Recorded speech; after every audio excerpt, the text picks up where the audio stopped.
সবাই বলছে আমি নাকি খুব কষ্টের মন নিয়ে ভিডিওতে কণ্ঠ দেই।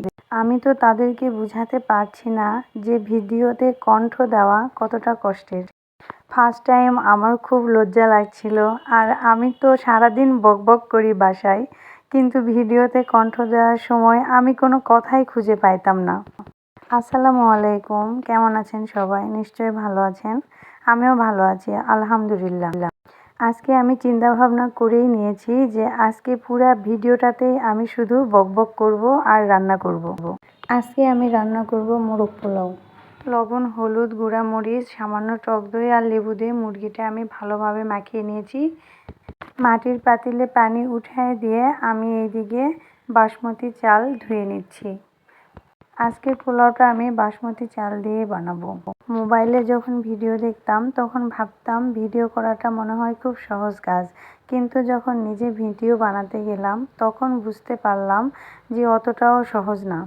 হালকা তেল দিয়ে আমি মুরগিটা ভাজা ভাজা করেছি।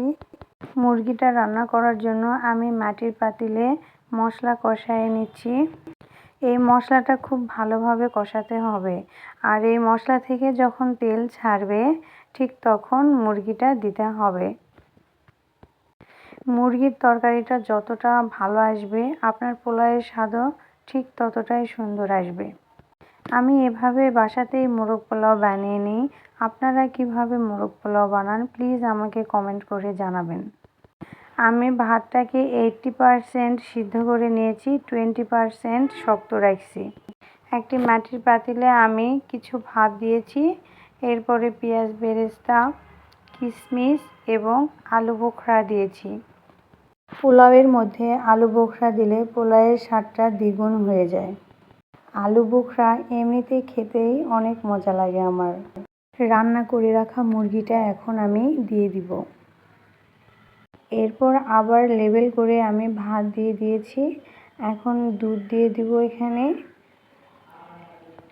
পোলাওয়ের স্বাদটা বাড়ানোর জন্য আমি এখানে বাসায় তৈরি করা ঘি দিয়েছি।